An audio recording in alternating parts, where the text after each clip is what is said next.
ಇವತ್ತಿನ ವಿಡಿಯೋದಲ್ಲಿ ಏನಾದರೂ ಸ್ವೀಟ್ ರೆಸಿಪಿ ಮಾಡೋಣ ಅಂತ ಹೇಳಿ ಐಡಿಯಾ ಆಗ್ತಾ ಇದೆ. ಅಷ್ಟರಲ್ಲಿ ಯಾಕೋ ಬಾದುಷಾ ತಿನ್ನೋಣ ಅಂತ ಅನ್ನಿಸ್ತು. ಸೊ ಮನೆಯಲ್ಲಿ ಬಾದುಷಾಗೆ ಬೇಕಾಗಿರೋಂಥ ಎಲ್ಲ ಐಟಮ್ಸು ಆಲ್ಮೋಸ್ಟ್ ಇದ್ದೇ ಇರುತ್ತೆ. ಸುಮಾರು ಜನಕ್ಕೆ ಬಾದುಷಾ ಮಾಡೋದಕ್ಕೂ ಬರೋದಿಲ್ಲ. ಮಾಡಿದ್ರೂ ಕೆಲವೊಮ್ಮೆ ಸಕ್ಕರೆ ಪಾಕ ಹೀರದೇ ಇದ್ದಂಗೆ ಆಗುತ್ತೆ, ಗಟ್ಟಿ ಗಟ್ಟಿ ಆಗುತ್ತೆ, ಇಲ್ಲ ಒಳಗಡೆ ಎಲ್ಲ ತುಂಬ ಸಾಫ್ಟ್ ಆಗಿಬಿಟ್ಟು ಮೆತ್ತಗಾಗ್ಬಿಡುತ್ತೆ. ಸೊ ಇವತ್ತಿನ ವಿಡಿಯೋದಲ್ಲಿ ಪರ್ಫೆಕ್ಟಾಗಿ ಬಾದುಷಾ ಯಾರಿಗೆ ಮಾಡೋಕ್ಕೆ ಬರಲ್ವೋ ಅವ್ರಿಗೆ ಹೇಳ್ಕೊಡ್ತಾ ಇದ್ದೀನಿ. ಇಲ್ಲಿ ಮೊದಲಿಗೆ ನಾನು ಸ್ವಲ್ಪ ತುಪ್ಪನ ಕರಗಿಸಿ ಇಟ್ಕೊತಾ ಇದ್ದೀನಿ.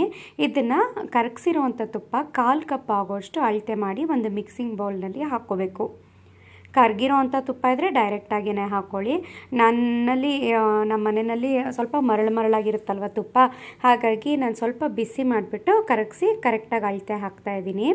ಅಳತೆ ಪರ್ಫೆಕ್ಟಾಗಿರಬೇಕು ಯಾವತ್ತೂ ಬಾದುಷಾಗೆ. 1/4 ಕಪ್ಪು ಕರಗಿರೋ ಅಂಥ ತುಪ್ಪಗೆ 1/4 ಕಪ್ ಆಗೋ ಅಷ್ಟೇ ನೀರು ಹಾಕಬೇಕು. ಹಾಗೆಯೇ 1 ಟೇಬಲ್ ಸ್ಪೂನ್ ಆಗುವಷ್ಟು ಗಟ್ಟಿ ಮೊಸರು, ಹುಳಿ ಮೊಸರಾದರೂ ಪರವಾಗಿಲ್ಲ, ಫ್ರೆಶ್ ಮೊಸರಾದರೂ ಪರವಾಗಿಲ್ಲ. ಇದಕ್ಕೆ ಒಂದು ಚಿಟಿಕೆ ಆಗೋಷ್ಟು ಅಡುಗೆ ಸೋಡಾ, ಬಜ್ಜಿ ಬೋಂಡಾಗೆಲ್ಲ ಹಾಕ್ತೀವಲ್ವ ಅದು, ಹಾಗೆಯೇ 2 ಚಿಟಿಕೆ ಆಗೋಷ್ಟು ಬೇಕಿಂಗ್ ಪೌಡರ್, ಅಂದರೆ ನಾವು ಬಿಸ್ಕೆಟ್ ಕೇಕ್ಗೆಲ್ಲ ಹಾಕ್ತೀವಲ್ವ ಅದು, ಎರಡೂ ಹಾಕಬೇಕಾಗುತ್ತೆ. ಇಲ್ಲಿ ಬೇಕಿಂಗ್ ಪೌಡರ್ 2 ಚಿಟಿಕೆ ಹಾಕಿದ್ರೆ ಬೇಕಿಂಗ್ ಸೋಡಾ 1 ಚಿಟಿಕೆ ಹಾಕಬೇಕು. ಕರೆಕ್ಟಾಗಿ ನೆನಪಿರಲಿ. ಇವಿಷ್ಟನ್ನು ನೀಟಾಗಿ ಒಂದು ಸ್ವಲ್ಪ ಮಿಕ್ಸ್ ಮಾಡಿಕೊಂಡು ಇದಕ್ಕೆ ಎಷ್ಟು ಹಿಡಿಸುತ್ತೋ ಅಷ್ಟು ಮಾತ್ರ ಮೈದಾನ ಹಾಕಬೇಕು. ಮೈದಾ ಇಲ್ಲಿ ಅಳತೆ ಅಂತ ನಾನು ಹೇಳ್ತಾ ಇಲ್ಲ, ಈ ಲಿಕ್ವಿಡ್ಗೆ ಎಷ್ಟು ಹಿಡಿಸುತ್ತೋ ಅಷ್ಟನ್ನು ಹಾಕ್ಕೊಳ್ಳಿ. ಮೊದಲಿಗೆ ನಾನು 1 ಕಪ್ ಆಗುವಷ್ಟು ಮೈದಾ ಹಿಟ್ಟನ್ನು ಈ ರೀತಿ ಒಂದ್ರಾಡ್ಕೊಂಡು ಹಾಕೋತಾ ಇದ್ದೀನಿ. ಮೈದಾ ಹಿಟ್ಟು ಬದಲಾಗಿ ನೀವು ಗೋಧಿ ಹಿಟ್ಟು ಹಾಗೆ ಮೈದಾ ಹಿಟ್ಟು ಎರಡೂ ಅರ್ಧ ಬೇಕಾದರೂ ಸಹ ಮಿಕ್ಸ್ ಮಾಡ್ಕೊಂಡು ಹಾಕೋಬೋದು. ನಾನು ತೊಗೊಂಡಿರೋವಂಥ ಲಿಕ್ವಿಡ್ ಕ್ವಾಂಟಿಟಿ ಇದೆಯಲ್ಲ, ತುಪ್ಪ, ನೀರು ಹಾಗೆ ಮೊಸರು, ಅದಕ್ಕೆ 1 ಕಪ್ ಆಗೋಷ್ಟು ಮೈದಾ ಹಿಟ್ಟು ಸ್ವಲ್ಪ ತೆಳುವಾಗಿ ಆಗುತ್ತೆ. ಹಾಗಂತ ಹೇಳಿ ಒಟ್ಟಿಗೆ 2 ಕಪ್ಪು ಅಥವಾ 1.5 ಕಪ್ ಆಗೋಷ್ಟು ಮೈದಾ ಹಾಕ್ಕೊಳ್ಳೋದು ಬೇಡ. ಮೊದಲಿಗೆ 1 ಕಪ್ ಆಗೋಷ್ಟು ಮೈದಾನ ಹಾಕಿ ಈ ರೀತಿ ಕಲಿಸ್ಕೋಬೇಕು. ನೋಡಿದ್ರಿ ಅಲ್ವಾ ಎಷ್ಟು ತೆಳುವಾಯಿತು ಅಂತ. ಪಕ್ಕದಲ್ಲಿ ನಾನೊಂದು ಅರ್ಧ ಕಪ್ ಎಕ್ಸ್ಟ್ರಾ ಮೈದಾ ಹಿಟ್ಟನ್ನು ಇಟ್ಕೊಂಡಿದ್ದೆ. ಇದರಲ್ಲಿ ಮತ್ತೆ 1/4 ಕಪ್ ಆಗೋಷ್ಟು ಮಾತ್ರ ಹಾಕ್ತಾಯಿದ್ದೀನಿ. ಬೇಕಿದ್ರೆ ಇನ್ನೊಂದು ಸ್ವಲ್ಪ ಆಮೇಲೆ ಹಾಕೋಬೋದು, ಬಟ್ 1/4 ಕಪ್ ಆಗೋಷ್ಟು ಸಾಕಾಗುತ್ತೆ. ಇವಾಗ ಇದನ್ನು ನೀಟಾಗಿ ಮಿಕ್ಸ್ ಮಾಡ್ಕೋತಾ ಇದ್ದೀನಿ. ಚಪಾತಿ ಹಿಟ್ಟು, ಪೂರಿ ಹಿಟ್ಟನ್ನೆಲ್ಲ ನಾದ್ತೀವಲ್ಲ, ಆ ರೀತಿ ಎಲ್ಲ ತುಂಬ ಅಮ್ಕಿ ನಾದಿ ಮಿಕ್ಸ್ ಮಾಡ್ಕೋಬಾರ್ದು. ಜಸ್ಟ್ ಮೇಲ್ಮೇಲೆ ಅಷ್ಟೇ ಮಿಕ್ಸ್ ಮಾಡ್ಕೋತಾ ಇರಬೇಕು. ನನಗೆ ಹಿಟ್ಟು ಸ್ವಲ್ಪ ಗಟ್ಟಿ ಅಂತ ಅನ್ನಿಸ್ತು, ಹಾಗಾಗಿ 2-3 ಸ್ಪೂನ್ ಆಗೋಷ್ಟು ಮಾತ್ರ ನೀರನ್ನು ಹಾಕಿ ಮಿಕ್ಸ್ ಮಾಡ್ಕೋತಾ ಇದ್ದೀನಿ. ಇಲ್ಲಿ ನೋಡ್ತಾ ಇದ್ದೀರಲ್ವ, ನಾನು ನಾದ್ತಾ ಇಲ್ಲ, ಜಸ್ಟ್ ಬೆರಳುಗಳಿಂದ ಮಿಕ್ಸ್ ಮಾಡ್ತಾ ಇದ್ದೀನಿ ಅಷ್ಟೇ. ನಾದ್ಬಿಟ್ರೆ ಒಳಗಡೆ ಎಲ್ಲ ಸಾಫ್ಟ್ ಆದಂಗೆ ಆಗಿಬಿಡುತ್ತೆ. ಬಟ್ ಇದನ್ನು ಹಿಟ್ಟು ಒಳಗಡೆ ಯಾವ ರೀತಿ ಇರಬೇಕು ಅಂತ ತೋರಿಸ್ತೀನಿ.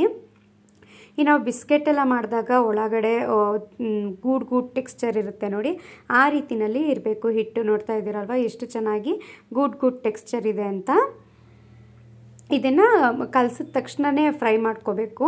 ಹಾಗಾಗಿ ಈ ರೀತಿ ಕಲಸಿದಾದ ನಂತರ ಸ್ವಲ್ಪ ಈ ರೀತಿ ಪ್ರೆಸ್ ಮಾಡಿ ಅಗಲ ಮಾಡಿಕೊಂಡು ಲೇಯರ್ ಬೈ ಲೇಯರ್ ಮಡಚ್ಕೊಂಡು ಮತ್ತೆ ಪ್ರೆಸ್ ಮಾಡ್ತಾ ಹೋಗಬೇಕು. ಈ ರೀತಿ ಒಂದು 5-6 ಸಲ ಮಡಚ್ಕೊಳ್ಳಿ, ಪ್ರೆಸ್ ಮಾಡ್ಕೊಳ್ಳಿ, ಮಡಚಿ ಮತ್ತೆ ಪ್ರೆಸ್ ಮಾಡಿ ಈ ರೀತಿ ಮಾಡಬೇಕು. ಈ ರೀತಿ ಮಾಡಿದಾಗ ಒಳಗಡೆ ಪದ್ರವಾಗಿ ಬರುತ್ತೆ ಬಾದುಷಾ. ಯಾವುದೇ ಲಟ್ಟಣಿಗೆ ಸಹಾಯ ಎಲ್ಲ ಏನು ಬೇಕಾಗೋದಿಲ್ಲ, ಜಸ್ಟ್ ಕೈನಲ್ಲೇ ನಿಮ್ಗೆ ಎಷ್ಟಾಗುತ್ತೋ ಅಷ್ಟು ಈ ರೀತಿ ನಾನು ವಿಡಿಯೋದಲ್ಲಿ ತೋರಿಸ್ತಾ ಇದ್ದೀನಲ್ಲ, ಈ ರೀತಿ ಪ್ರೆಸ್ ಮಾಡಿ ಒಂದೊಂದು ಕಡೆ ಒಂದೊಂದು ಥರ ಈ ರೀತಿ ಮಡಚಿ ಇಟ್ಕೊಳ್ಳಿ. ನೋಡಿ, ಒಂದು 5-6 ಸಲ ನೀಟಾಗಿ ಈ ರೀತಿ ಮಡಚಿಬಿಟ್ಟು ಪ್ರೆಸ್ ಮಾಡಿ ಇಟ್ಕೊಂಡಿದ್ದೀನಿ. ಫೈನಲ್ ಆಗಿ ಇದನ್ನು ಸಿಲಿಂಡ್ರಿಕಲ್ ಶೇಪ್ನಲ್ಲಿ ರೋಲ್ ಮಾಡಿ, ನಿಮಗೆ ಯಾವ ಶೇಪ್ ಅಂದರೆ ಯಾವ ಸೈಜಿಗೆ ಬೇಕೋ ಬಾದುಷಾ, ಆ ಸೈಜ್ಗೆ ಎಲ್ಲ ಬಾದುಷಾಗಳನ್ನೂ ಒಂದೇ ಸೈಜ್ ಬರೋ ರೀತಿಯಲ್ಲಿ ಚಾಕುವಿನ ಸಹಾಯದಿಂದ ಈ ರೀತಿ ಕಟ್ ಮಾಡಿ ಇಟ್ಕೋತಾ ಇದ್ದೀನಿ. ಕಟ್ ಮಾಡಿ ಇಟ್ಕೊಂಡಿದ್ದಂಥ ಉಂಡೆಗಳನ್ನ ಜಸ್ಟ್ ಈ ರೀತಿ ಕೈನಲ್ಲಿ ಸ್ವಲ್ಪ ಪ್ರೆಸ್ ಮಾಡಿ ಮಧ್ಯದಲ್ಲಿ ಈ ರೀತಿ ಹೋಲ್ ಮಾಡ್ತಾ ಇದ್ದೀನಿ. ಅಂದರೆ ನಾವು ಉದ್ದಿನ ವಡೆಗೆಲ್ಲ ಮಧ್ಯ ತೂತ್ ಮಾಡ್ತೀವಲ್ವ, ಆ ರೀತಿ ಮಾಡಿಟ್ಕೋಬೇಕು ಅಷ್ಟೇ. ತುಂಬ ಸ್ಮೂತಾಗಿ ಬರಬೇಕು ಎಡ್ಜಸ್ ಅಂತೆಲ್ಲ ಏನಿಲ್ಲ. ಈ ರೀತಿ ಬಾದುಷಾಗೆ ಯಾವಾಗ್ಲೂ ಬಿರುಕು ಬಿಟ್ಕೊಂಡಂಗೆ ಇರಬೇಕು.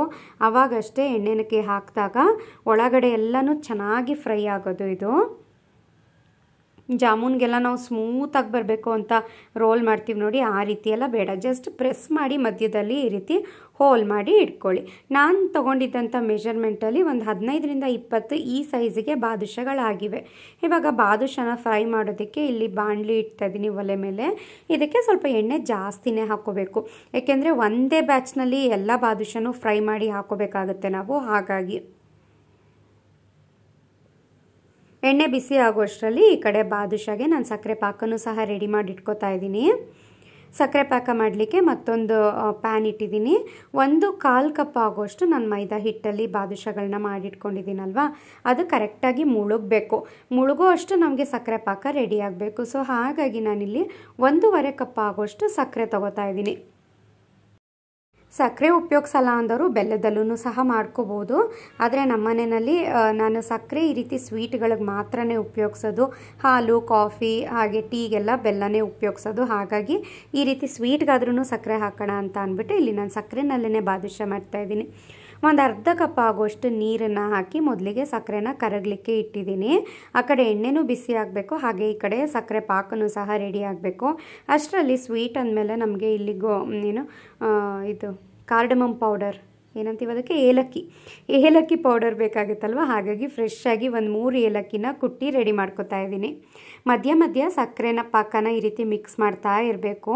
ಒಂದೆಳೆ ಪಾಕ ಬರೋವರೆಗೂ ಚೆನ್ನಾಗಿ ಮಿಕ್ಸ್ ಮಾಡ್ಕೋಬೇಕು. ಎಣ್ಣೆ ಚೆನ್ನಾಗಿ ಕಾದಿದೆ, ತುಂಬ ಹೊಗೆ ಆಡ್ತಾ ಇರಬಾರ್ದು. ಜಸ್ಟ್ ನಾವು ಮೇಲ್ಗಡೆ ಕೈ ಇಟ್ಟಾಗ ಸ್ವಲ್ಪ ಬಿಸಿ ತಾಗಬೇಕು ನಮಗಷ್ಟೇ. ಎಣ್ಣೆ ಬಿಸಿ ಆಗ್ತಾ ಇದ್ದ ಹಾಗೆ ಇಲ್ಲಿ ಗಮನಿಸ್ತಾ ಇದ್ದೀರಾ, ಸ್ಟವ್ನ ಆಫ್ ಮಾಡಿದ್ದೀನಿ.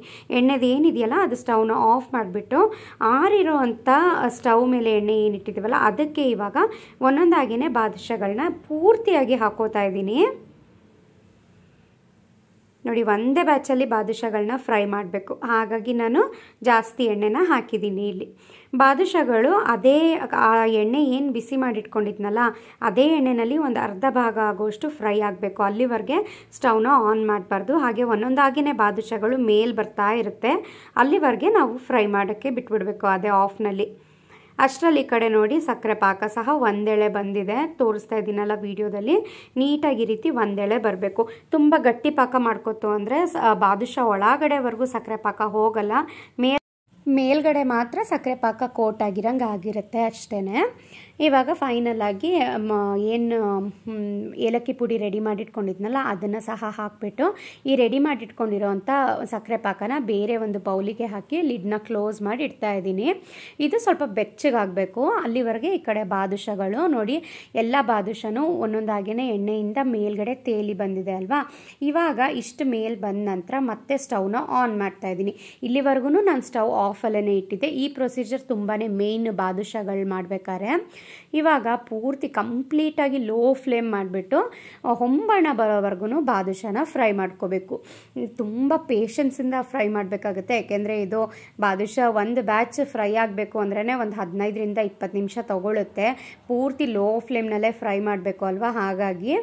ಹಾಗಾಗಿ ಎಲ್ಲವೂ ಸಹ ಒಟ್ಟಿಗೆ ಹಾಕಿ ಫ್ರೈ ಮಾಡಬೇಕು.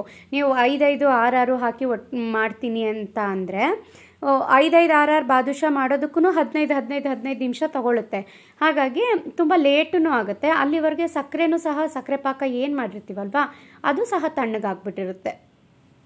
ಇಷ್ಟು ಬಾದುಷಗಳು ನೋಡಿ ಈ ರೀತಿ ಕಲರ್ ಬರೋದಕ್ಕೆ ಒಂದು 12 ನಿಮಿಷನಾದರೂ ನನಗೆ ತಗೊಂತು. ಇವಾಗ ಇಷ್ಟು ಕಲರ್ ಬರ್ತಾ ಇದ್ದ ಹಾಗೆ ಈ ಬಾದುಷಗಳನ್ನ ಬಿಸಿ ಆಗಿರೋವಂಥ ಬಾದುಷ ನೋಡಿ ಎಣ್ಣೆಯಿಂದ ಡೈರೆಕ್ಟಾಗಿ ತೆಗೆದು ಬೆಚ್ಚಗಿರೋವಂಥ ಸಕ್ಕರೆ ಪಾಕಕ್ಕೆ ಹಾಕ್ತಾ ಇದ್ದೀನಿ. ಹಾಗೆ ಸಕ್ಕರೆ ಪಾಕನೂ ಅಷ್ಟೇ ಸ್ವಲ್ಪ ಉದ್ದವಾಗಿರೋವಂಥ ಪಾತ್ರೆಗೆ ಹಾಕ್ಕೊಳ್ಳಿ, ಏಕೆಂದರೆ ನಾವು ಹಾಕಿರೋವಂಥ ಬಾದುಷ ಅಷ್ಟೂ ಸಕ್ಕರೆ ಪಾಕದಲ್ಲಿ ನೀಟಾಗಿ ಮುಳುಗಬೇಕು. ಒಂದ್ರ ಮೇಲೊಂದು ಬಂದ್ಬಿಟ್ರೆ ಕೆಳಗಡೆ ತಳದಲ್ಲಿರೋವಂಥ ಬಾದುಷಗಳಿಗೆ ಸಕ್ಕರೆ ಪಾಕ ಚೆನ್ನಾಗಿ ಸಿಗುತ್ತೆ, ಮೇಲ್ಗಡೆ ಡ್ರೈ ಅಂತ ಅನಿಸುತ್ತೆ ಮೇಲ್ಗಡೆ ಬ್ಯಾಚಲ್ಲಿರೋವಂಥ ಬಾದುಷಗಳಿಗೆ. ಹಾಗಾಗಿ ಚೆನ್ನಾಗಿ ಒಂದ್ಸಲ ಮಿಕ್ಸ್ ಮಾಡಿ 15ರಿಂದ 20 ನಿಮಿಷ ಅದನ್ನು ನೆನಿಲಿಕ್ಕೆ ಬಿಟ್ಬಿಡಬೇಕು. ಒಂದು 20 ಮಿನಿಟ್ಸ್ ಆದ ನಂತರ ಇದು ಚೆನ್ನಾಗಿ ಸಕ್ಕರೆ ಪಾಕ ಎಲ್ಲನೂ ಅಬ್ಸಾರ್ಬ್ ಮಾಡ್ಕೊಂಡಿರುತ್ತೆ. ಇವಾಗ ಇದನ್ನು ತೆಗೆದು ಒಂದು ಸ್ಟ್ರೈನರ್ಗೆ ಎಕ್ಸ್ಟ್ರಾ ಏನು ಸಕ್ಕರೆ ಪಾಕ ಬಂದಿರುತ್ತಲ್ಲ ಅದೆಲ್ಲ ಹೋಗಲಿ ಅಂತ ಈ ರೀತಿ ಒಂದು ಸ್ಟ್ರೈನರ್ಗೆ ಹಾಕಿ ಇಡ್ತಾ ಇದ್ದೀನಿ. ತುಂಬಾ ಸುಲಭ ಇದೆ ಮಾಡೋದು. ಕರೆಕ್ಟ್ ಪ್ರೊಸೀಜರಲ್ಲಿ ಮಾಡ್ತೀನಿ ಅಂದರೆ ಒಂದು 20 ನಿಮಿಷದಲ್ಲೆಲ್ಲ ರೆಡಿ ಆಗಿಬಿಟ್ಟಿರುತ್ತೆ. ಬಾದುಷೆಗಳನ್ನ ಫ್ರೈ ಮಾಡೋದಕ್ಕೆ ಸ್ವಲ್ಪ ಟೈಮ್ ತಗೊಳುತ್ತೆ ಹೊರತು ಇನ್ನು ಮಿಕ್ಕಿದ ಪ್ರೊಸೀಜರ್ ಎಲ್ಲನೂ ಸಹ ಸಿಂಪಲ್ಲು. ಸಕ್ಕರೆ ಪಾಕ ಒಂದು ಕರೆಕ್ಟ್ ಅಳತೆನಲ್ಲಿ ಮಾಡ್ಕೋಬೇಕು. ಹಾಗೆ ಬಾದುಷ ಫ್ರೈ ಮಾಡೋದಿದೆಯಲ್ಲ ಅದು ಮೇಯ್ನ್ ಈ ರೆಸಿಪಿಗೆ. ಸೊ ನೋಡಿ, ಪರ್ಫೆಕ್ಟಾಗಿ ಗ್ಲಾಸಿ ಟೆಕ್ಸ್ಚರ್ ಬಂದಿದೆ. ಇಲ್ಲಿ ನೋಡ್ತಾ ಇರ್ಬೋದು, ಬಾದುಷಾನ ಕೈನಲ್ಲಿ ಇಲ್ಲಿ ಮುಟ್ತಾ ಇದ್ದೀನಿ, ಬಟ್ ಕೈಗೆ ಎಲ್ಲೂ ಸಕ್ಕರೆ ಪಾಕ ಅಂಟ್ತಾ ಇಲ್ಲ, ಬಟ್ ಗ್ಲಾಸಿ ಟೆಕ್ಸ್ಚರ್ ಇದೆ. ಇಲ್ಲಿ ಓಪನ್ ಮಾಡಿ ಸಹ ತೋರಿಸ್ತಾ ಇದ್ದೀನಿ. ಮೇಲ್ಗಡೆಯಿಂದ ಸಖತ್ ಕ್ರಿಸ್ಪಿ ಆಗಿತ್ತು, ಒಳಗಡೆ ಎಷ್ಟು ಜ್ಯೂಸನ್ನ ಅದು ಅಬ್ಸಾರ್ಬ್ ಮಾಡ್ಕೊಂಡಿದೆ ನೋಡ್ತಾ ಇದ್ದೀರಾ ಅಲ್ವಾ. ಪರ್ಫೆಕ್ಟ್ ಆಗಿದೆ.